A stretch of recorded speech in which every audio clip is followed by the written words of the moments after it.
Welcome to Staffworks Explained. If it's your first time here, please be part of this channel by subscribing. In today's video, we'll be talking about the East African Community Regional Forces, their stay in DRC, and when they are expected to probably leave this country. We'll be looking at the forces' mandate, reports that they may depart, the previous mandate extension, message from East African leaders, perceived ineffectiveness of this force, and also the ongoing violence in the region. Also, we'll touch on MONUSCO withdrawal and the different opinions that people hold as far as these forces are concerned. The East African Community Regional Forces, EACRF, is a multinational force which was deployed in eastern DRC in 2022.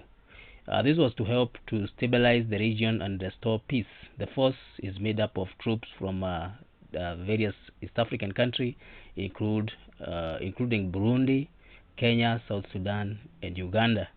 This force is supposed to support the DRC government in its effort to disarm, demobilize, and reintegrate armed forces, as well as protect civilians, create conditions for durable peace in this country. The force is also tasked with deterring further aggression by armed groups and supporting the implementation of Luanda roadmap, which is a peace agreement that was signed by the DRC government and several armed groups in 2022. There are reports that DRC want to end the mandate of these forces with the current extension of mandate expiring December 8th, 2023.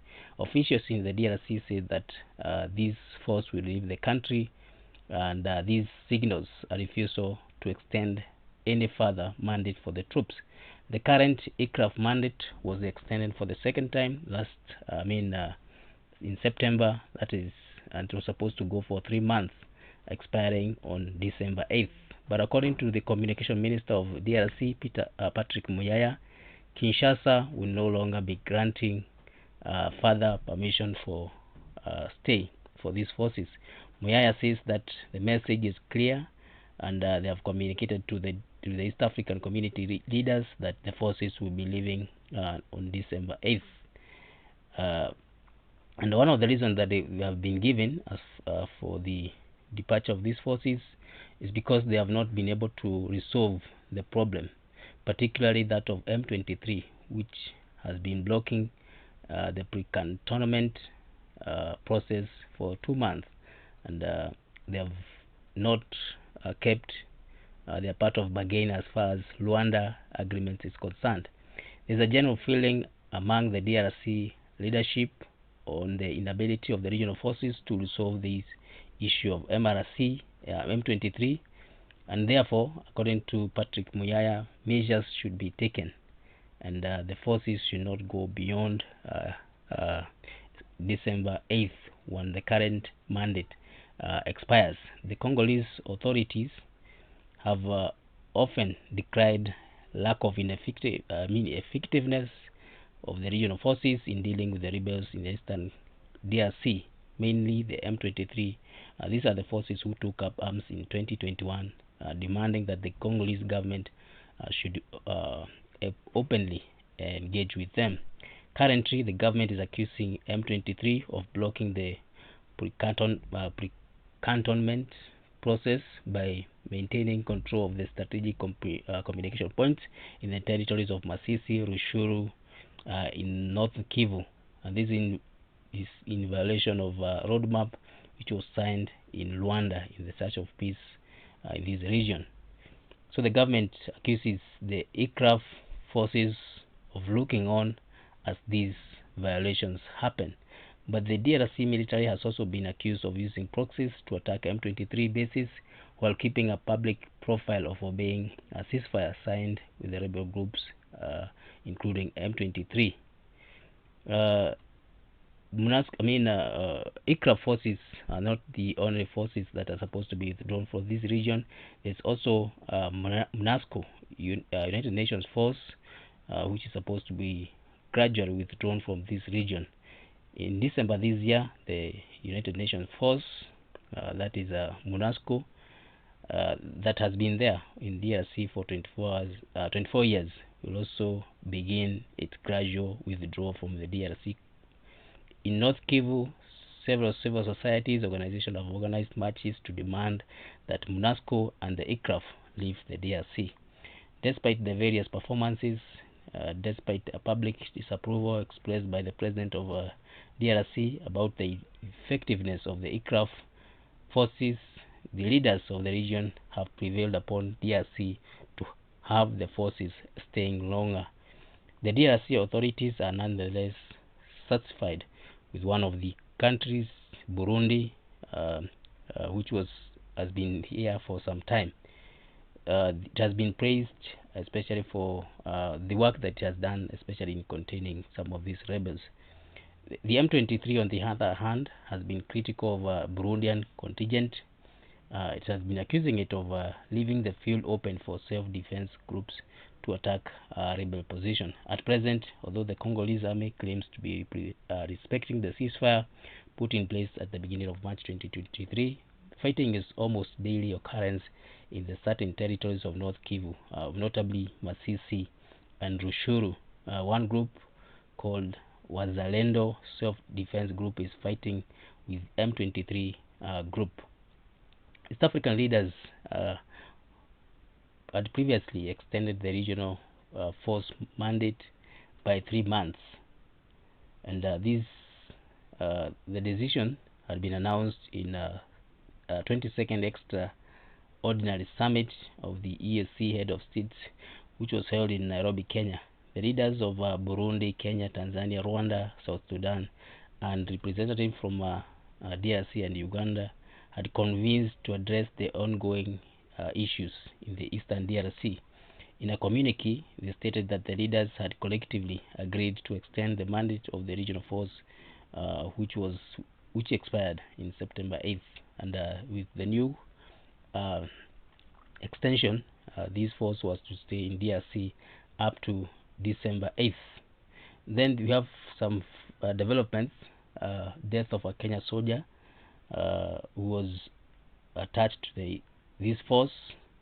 He was killed by during a clash with the rebels. According to Patrick Muyaya, this Congo DRC spokesperson, government spokesperson, this soldier died during a fight between the regional forces and M23. This is in Kibumba area. This was the first death reported among the Kenyan troops since they joined the force in 2022. A statement from the DRC army condemned the killing, blaming it on M23. It is said that the rebels fired a mortar targeting position of EACRF in the region. Sources have denied initial reports that Kenya soldier was killed in ambush. Says that he was killed by a stray mortar bomb. The DRC army said the attack was aimed at creating a misunderstanding between the DRC military and EACRF. The M23 groups did not immediately react to the accusation, but have issued a statement accusing the government forces of breaking the ceasefire. Fighting has resumed recently between M23 group and pro-government self-defense militia known as Wazalendo in parts of North Kivu. The regional force has faced heavy criticism from DRC for failing to stop the violence. DRC has said that it will not be renewing the EACRF mandate due to expire in December. Kenya has contributed 1,000 troops to this mission, which includes other countries, Uganda, South Sudan, and Burundi. Regional defense ministers have recommended that the troops should stay longer.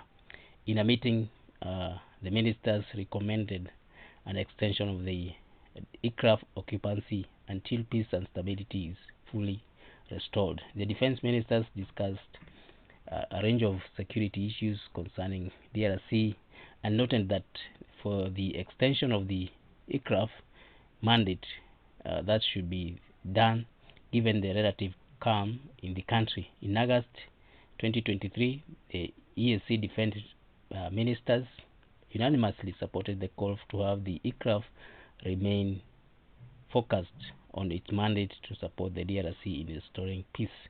In an extraordinary meeting held in Nairobi in 2023, there was also consideration that of the progress that has been made by this regional force in restoring security.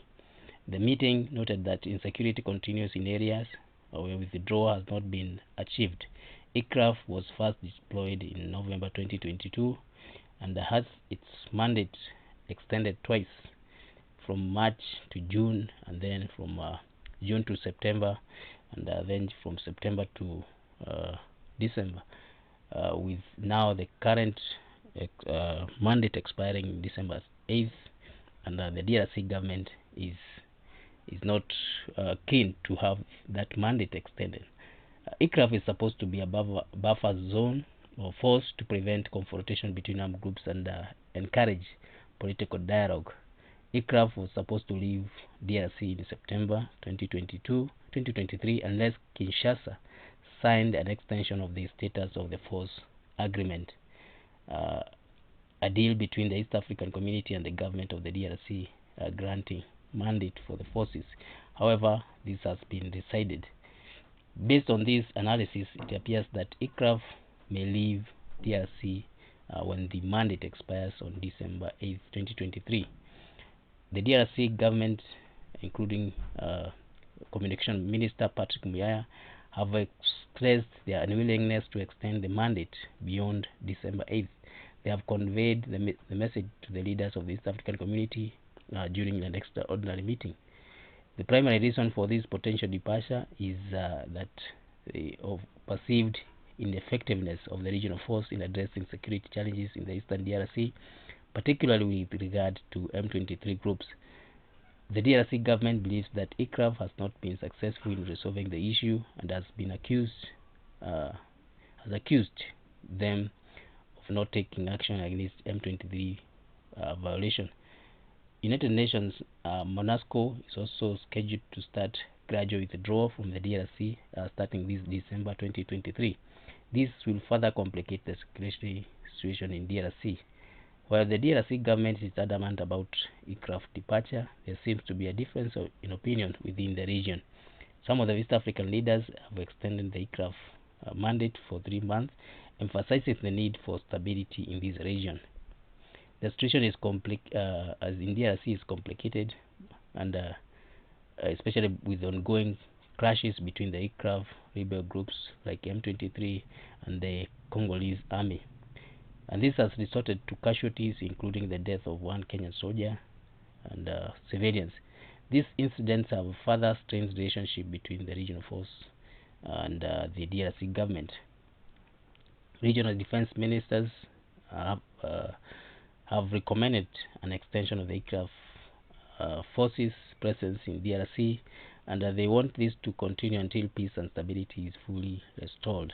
They have noted relative calm in some areas. EACRF was initially supposed to serve a buffer force as a buffer force to prevent confrontation between armed groups and encourage political dialogue. However, the process has been faced with a lot of issues, and the DRC government has insisted that the force should leave when its mandate expires. While there is a strong indication that the DRC government intends to have the EACRF leave when the mandate expires, there are differing opinions within the region regarding the force mandate. The situation remains fluid, and it's possible that further negotiations or development may be needed as far as this final decision is concerned. So it's not clear. DRC wants the forces to go.